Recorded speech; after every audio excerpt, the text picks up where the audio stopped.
The two biggest lessons I took away from that experience, and I worked with, I think, 25 to 30 companies very closely, like with their CEOs, for about a month at a time over the course of a year, was that if you don't innovate, you die. This is The Entrepreneur Way with Neil Ball.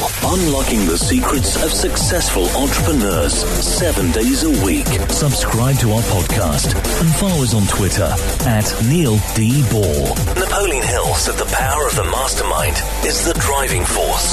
To discover how you can unlock the potential in your business using the power of a mastermind, go to mastermindunlimited.com. And now, here is your host, Neil Ball.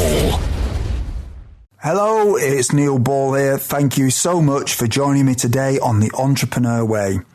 The Entrepreneur Way is about the entrepreneur's journey, the vision, the mindset, the commitment, the sacrifice, failures and successes. I am so excited to bring you our special guest today, Philip Winter. But before I introduce you to him, I have a little bit of trivia for you. Georges St. Pierre said, "The more knowledge you get, the more questions you ask. The smarter you get, the more you realise that everything can be possible." The Entrepreneur Way asks the questions so we all get the insight, inspiration and ideas to apply in our businesses. Philip, welcome to the show. Are you ready to share your version of the Entrepreneur Way with us? Absolutely. Looking forward to it. Thank you, Philip.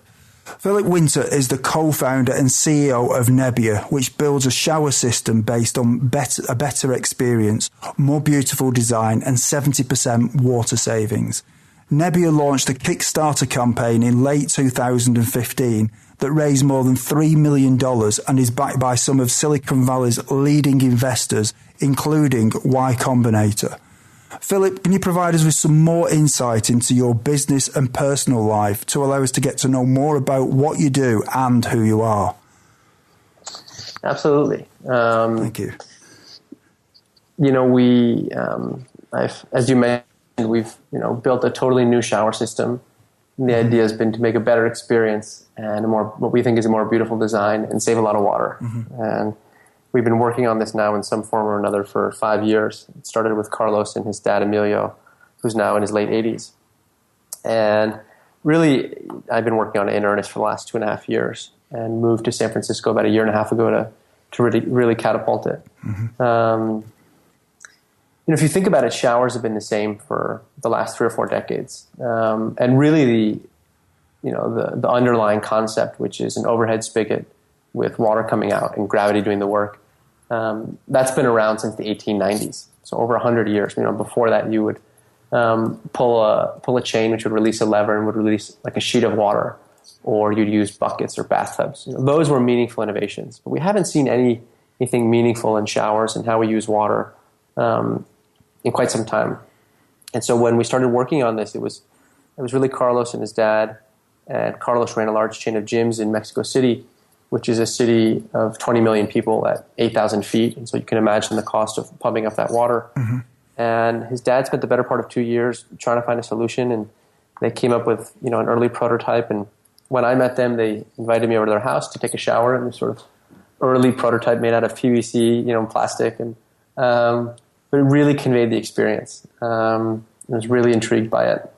Mm-hmm. And at that point, we thought, we could either go one of two ways. We could go to the base of the pyramid and take it to a nonprofit and take it to parts of Africa or Latin America where water and sanitation are a particularly big deal. And I had previously worked on a composting toilet for the base of the pyramid, and so that was sort of an intriguing idea. Or we could turn this around and make this about a better experience and position it as a way to try and change people's attitudes at the top of the pyramid. And if we do that, maybe we can launch a movement and set a trend for how people think about water. Mm-hmm. And so we thought about brands that we liked, sort of like Dyson, which you mentioned earlier, mm-hmm. Or Nest, and sort of set a trend that way. And we decided to do that, and that's why we moved to San Francisco. Mm-hmm. At this point, we've launched the company and the product, and we've had about 700 people take showers, either come to our office and get naked, or we've gone to gyms, and so we've gotten quite a bit of feedback. Yeah. And on Kickstarter, we sold about $3 million worth, as you mentioned, mm-hmm. and we're now getting ready to manufacture and ship to all of our backers. Yeah. I think what you've done is absolutely fantastic, because it's such a fundamental technology that you've managed to reinvent, and that's water saving. Sounds absolutely amazing. So, Philip, can you tell us what you enjoy most about what you do? Sure. I think what I enjoy most is the opportunity to build something that the world sort of intrinsically needs, which is a more sustainable way to use water. And in my background, I was in nonprofits, and that's what I was doing when I was living in Mexico City. And so the opportunity to build something that has a very sort of clear social impact on the world is really fulfilling. Also, the opportunity to build a team and a culture, I think, is an immense responsibility, and that really sort of energizes me to start the day. And what is it that drives you? I guess I was just mentioning it. It's many things, but at least with regards to work, I've always been fascinated by the idea of teamwork. And when you have people come together with a variety of different talents, and you mesh them together in just the right way, you can make something together, which is really phenomenal. And the energy that you sense when people are really clicking from different angles is really special. And so I guess that's the biggest responsibility I have is bringing together this team and building this company. Is I'm not a mechanical engineer, so I don't bring that sort of technical expertise to the table. But when you bring together really technical people and really creative people who learn how to communicate with each other and have a sense of trust, you can build something really, really exciting. So that really energizes me, and I guess finally, it's also nice to build something tangible, physical, and so when, you can really see the fruit of your labor, leave the door, and it's not some sort of ephemeral app or something like that. Yeah. And when you're not doing all of this, how do you relax? I love to ski, big skier, and I love to play golf. And so the move to San Francisco was a good one. So I grew up on the East Coast, where both seasons are pretty short due to the weather. So I love to be in the outdoors. And the Bay Area is a pretty good place to be if you like the outdoors. And do you have any entrepreneurial role models? Oh boy, yeah, many. Many. I guess the ones that most come to mind, or most quickly come to mind, are Yvon Chouinard, who's the founder of Patagonia, which makes outdoor apparel and climbing gears, all sorts of skiing and fishing gear.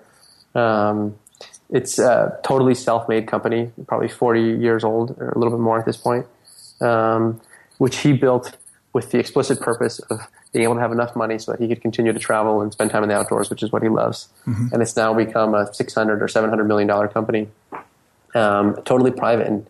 And as a result of those two things, he's been able to really use it as a way to push forward his agenda. And he is an environmentalist. And so the influence that he has as a business owner with sort of a cult type following, because the fans of Patagonia, apparel and the stuff that they make are really pretty fanatic.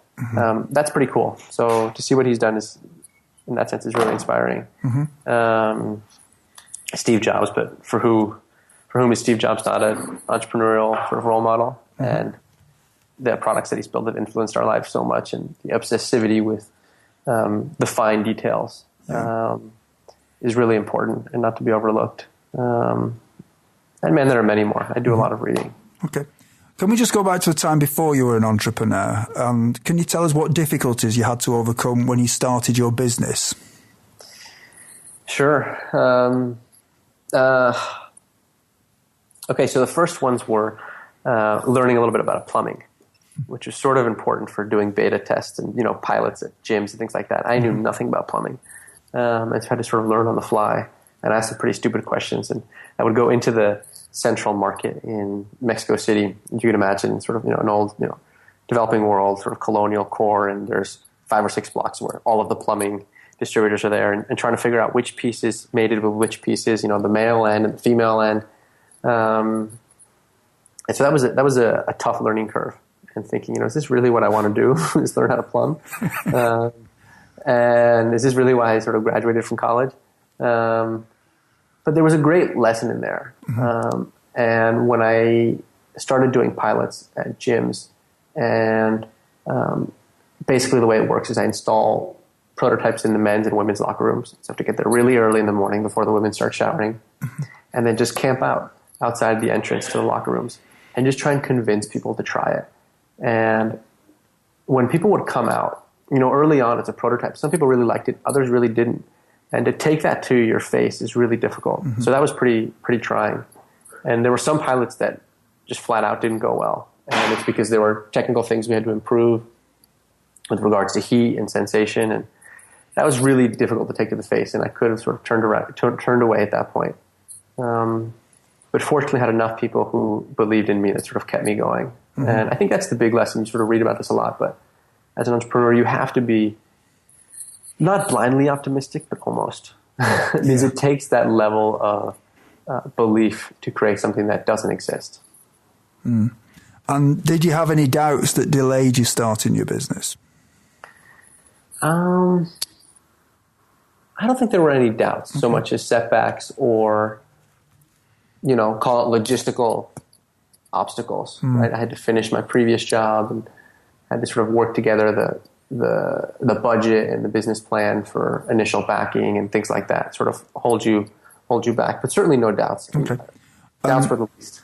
Okay. And what mistakes did you make that slowed your journey?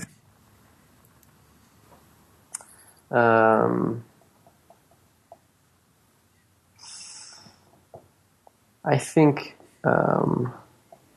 finding some technical help early on, right? The sooner you have more people pushing the ball forward, the faster it's going to move.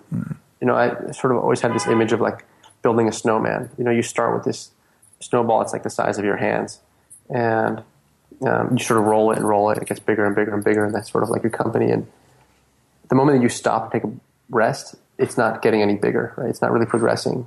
But once you start having more people working on it, you can take a rest, and to see that it's still growing is such an immense motivator. And so the first time I started to have that was like, wow, we can now really kick this into different gear.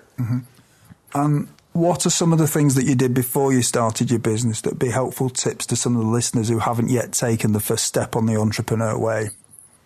I spent a lot of time hanging out with entrepreneurs, and so I caught the bug. My previous job helped entrepreneurs scale their companies in Mexico at an organization called Endeavor. I read a lot about entrepreneurs, followed them on Twitter and read blogs. And I also watched a series of classes at Stanford University done in conjunction with Y-Combinator called How to Start a Startup. And I think the .com is howtostartastartup.com. And it's basically a who's who of internet entrepreneurs or, famous sort of Silicon Valley type entrepreneurs and investors who talk you through very basic things in setting up a company from different angles. And it's a 10 or 14 part series. It was really cool because they did it last fall or a year and a half ago. And at 4 p.m. every day after the class happened live in person, they would post it and live to the world. That was really, really good. It taught me a lot about what to focus on and what not to focus on. Okay, if we can just talk about your entrepreneurial journey a little bit now. Do you think that culture is important from the beginning in a business? Yeah, absolutely. I think culture is important from when you're one person to when you're two or three and you're just co-founders. And,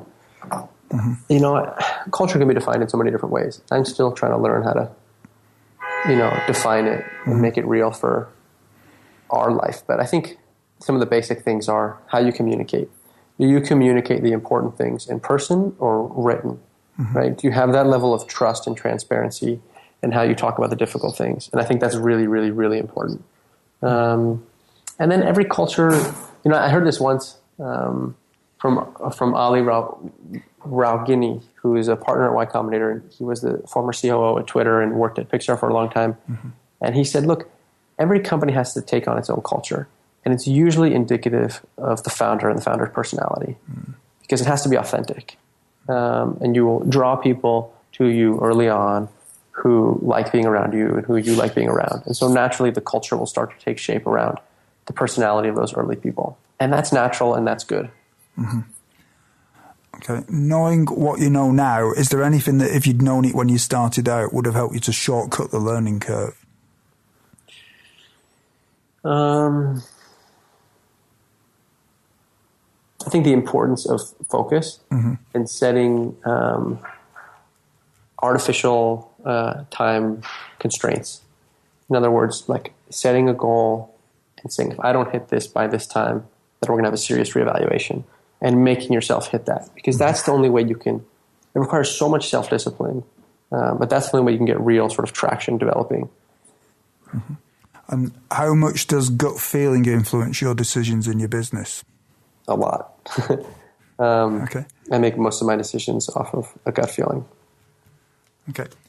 Life is made of constant change, whether we like it or not, and many would say the only constant is change. So, Philip, how do you try to keep up with change? Yeah, I mean, so when I worked at Endeavor in Mexico City, basically the job was to help identify companies that could grow from 1 to 10 million to be $100 million companies. The premise being that those are the companies that really move the needle in an economy in the developing world. The two biggest lessons I took away from that experience, and I worked with, I think, 25 to 30 companies very closely, like with their CEOs, for about a month at a time over the course of a year, was that if you don't innovate, you die. And that became really, really clear to me.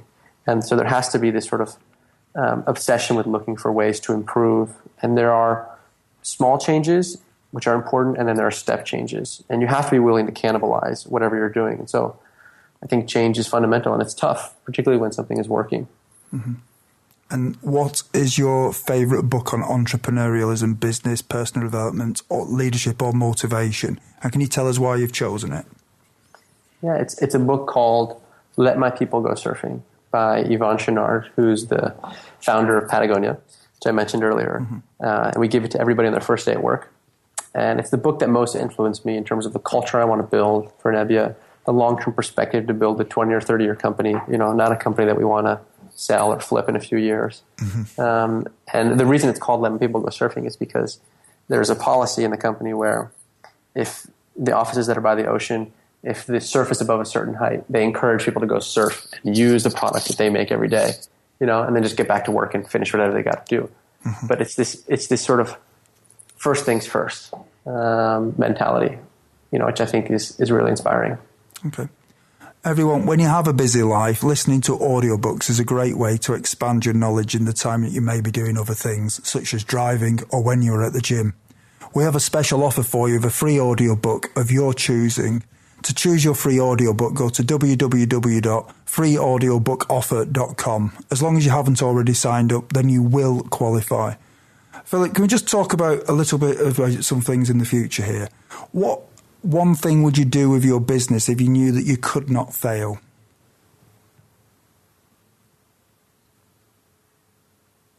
Yeah, that's a tough question. What one thing would I do in my business if I knew that it would not fail? I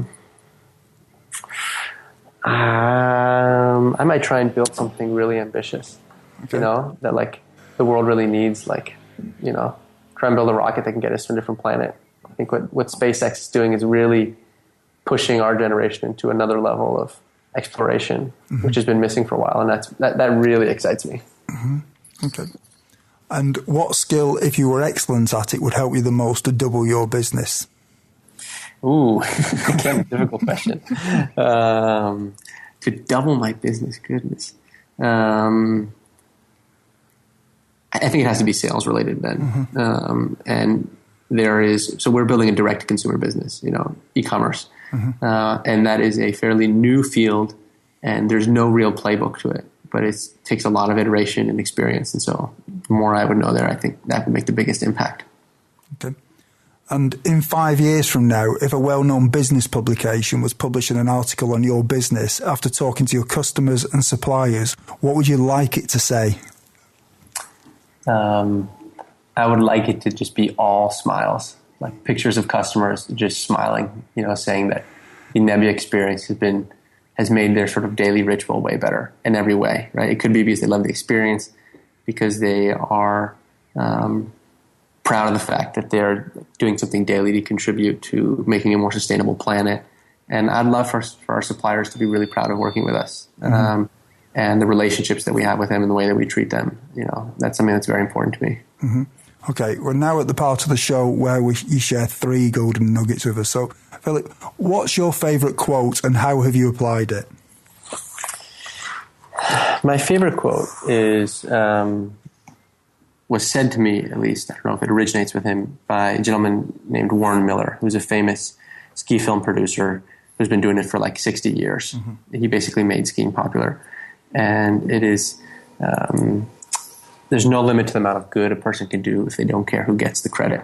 And I think at times in my life I've been better at this than not, mostly not. Mm-hmm. But it's this attitude of, hey, don't look to get the reward for helping somebody out. You just get the satisfaction out of doing that. Mm-hmm. So I really try and keep that present. Yeah, it's a great philosophy. And do you have any favourite online resources you could share with us that be useful? Yeah, I mentioned it earlier, but for, aspiring entrepreneurs, people who are curious about it, I don't think there's anything better than the How to Start a Startup video series. It's 10 or 14 videos, class lectures, and just really engaging on a variety of different topics. And I think that's a great place to start because it'll expose you to way more resources because of the people that talk and the things they talk about. Yeah, what's the domain of that? It is howtostartastartup.com. Oh, it is actually that, is it? Right, okay. Thanks for that. And what is your best advice to other entrepreneurs?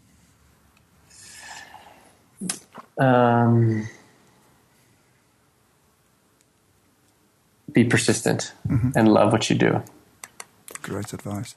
Everyone, if you didn't manage to get a note of Philip's favourite resource or his favourite book, you can find the links on Philip's show notes page. Just go to theentrepreneurway.com and search for Philip or Philip Winter in the search box. Philip, is there anything else that you'd like to add about your business? Yeah, actually, before I do that, I just looked up the domain. It's startupclass.samaltman.com. Okay. If you Google how to start a startup, it's the first thing to come up. Okay. And about my business, if you are ever in San Francisco and would like to have a Nebia experience, please don't hesitate to reach out to us. You can reach us through our website, or my email is Philip with one L at nebia.com, nebia.com. We love having people try it, so you guys are all welcome. Everyone's invited around for a shower. That's correct. It's funny enough, that's no longer awkward for us to ask them to do. That's awesome. It's been an absolute honour having you on here, Philip. I love your product and I love what you're doing, and I really hope I'll see that soon in the UK. So thank you for coming on here and providing us with so much insightful advice and help. Thank you, Neil. I really appreciate it. Great. Thank you. Thank you for listening to The Entrepreneur Way. Subscribe to our podcast and follow us on Twitter at Neil D. Ball.